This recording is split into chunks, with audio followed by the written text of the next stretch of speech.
Hey, what's up, everybody? Welcome to another edition of Wade Watches. I'm Wade. Welcome to another amazing, fresh out of the movie theater review. This time for The Woman in the Yard. I just got through watching it, and I'm gonna step away from this poster here. It's just too bright. I'm sorry, guys. It's too hot out here. I have to stay in the shade of the lobby. So I'm not gonna be standing in front of the poster for this review. But The Woman in the Yard is what I just got through watching.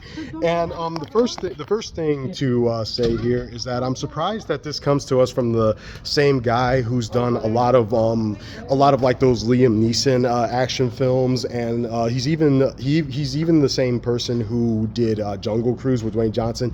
Totally didn't know that, and totally wouldn't have guessed it based off of what I just saw. But yeah, same director.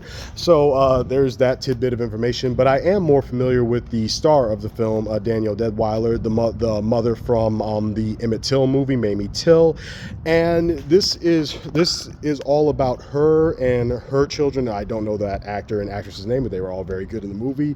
Just, kind of going about their business. They already isn't off to the best starts because of some circumstances, some unfortunate circumstances. But it seems like they're just gonna have to get through one of those types of days until there's a woman dressed in all black just sitting in their yard, and they can't figure out where she came from, who she is, or what she wants. And that's where the fun and that's where the fun starts. And the first thing to say is that I was definitely reminded of the all the scary short stories I used to read as a kid, and a lot of like all the various scary story anthology books that I used to eat up as a kid. Most famously, Scary Stories to Tell in the Dark, because those stories in turn are inspired by popular folklore from around the world. And a popular trope in a lot of those, like a lot of those original horror stories from around the world start off with some sort of entity just like seemingly coming out of nowhere and just like fucking up a person's life for like seemingly no reason. And even like having just seen the film, even how it wraps up what it ended up being about kind of reminded me of a particular story from Scary Stories to Tell in the Dark, and I can't tell you what story that is because that would pretty much give away the movie. So yeah, all of that was working for me. Just that old school folkloric feel of horror, where this thing comes out of nowhere. It's scary, it's ominous, it's creepy to look at, and then it starts, and then once it actually starts moving, that's when things get even worse. And they definitely do, because that woman doesn't stay in that chair for long, and when she gets up out of that chair, oh boy. And I was really enjoying that. It was really solid, it was really effective. I was kind of worried about it peaking after she got up out of her chair, because just even that image of her just sitting in the chair in the yard in broad daylight, it's just a very haunting, unsettling image. And if I saw something like that, I'd piss my pants. But thankfully it doesn't, for the most part. Like in terms of like actual horror and scares, it's still very effective after she gets up out of that chair, until the why of it all is revealed. Why is she there? Up until that point, I was enjoying myself. It was thrilling, it was creepy, it was scary, it was tense. There's definitely a feeling of, like a countdown, because again, she's not gonna just sit there all day.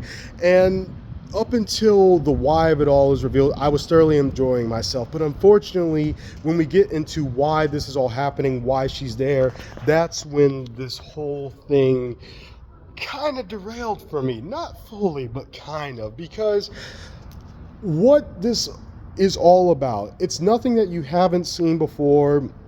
A lot of horror films have touched on this very serious topic, and a topic that unfortunately does impact a lot of real people. So I don't mean to say like it's something that doesn't matter, because it definitely does matter for sure. And they even acknowledge that in the end credits of The Woman in the Yard, that it matters.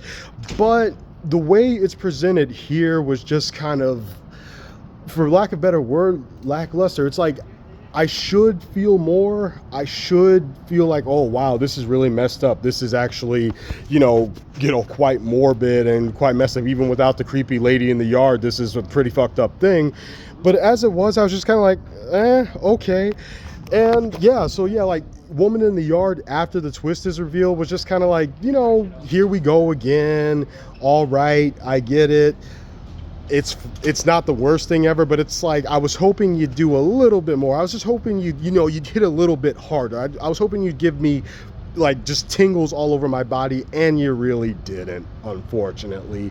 And with the way it ends, and of course I won't say what happens, that's when I was thinking, like, at the very end it would maybe pick up a little bit, because there's even something that happens where I'm like, oh shit, okay.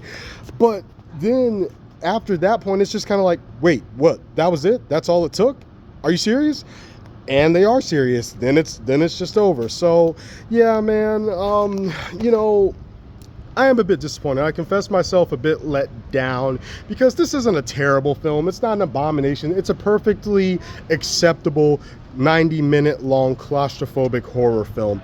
But I was, just personally, on a personal level, I was definitely hoping for a little bit more. I was hoping for, frankly, another solid black-led horror film. It seems like those have been all the rage, and we've gotten a lot of good ones lately, mostly directed by Jordan Peele. But we've had Get Out, we've had Us, we've had Nope, we've had the Candyman reboot, which I know is divisive. Some people don't like the Candyman reboot, but I really enjoyed it.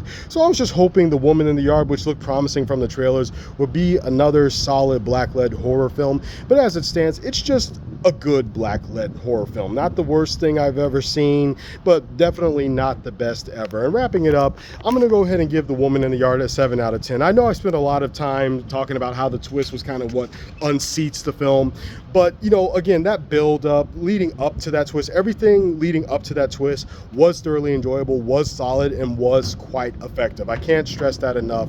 But I do confess myself, like, just walking out of it, just kind of like, oh, that's all I got, because it really did seem like they were gearing up to do more, to explore more, to show more, to push that envelope a little bit farther than what we were seeing up to the point of the twist. But after the twist, it loses its momentum, it slows down, it pulls back, and that's what left me disappointed. So 7 out of 10 for The Woman in the Yard. Really good claustrophobic horror film, but not as good as, of course, I wanted it to be, especially when we're talking about black-led horror films. Not as good as I was wishing for it to be, but still good, still perfectly decent and enjoyable nonetheless. This has been another edition of Wade Watches, and I'll see y'all next time. Maybe Ryan Coogler can pull it off with Sinners. Peace.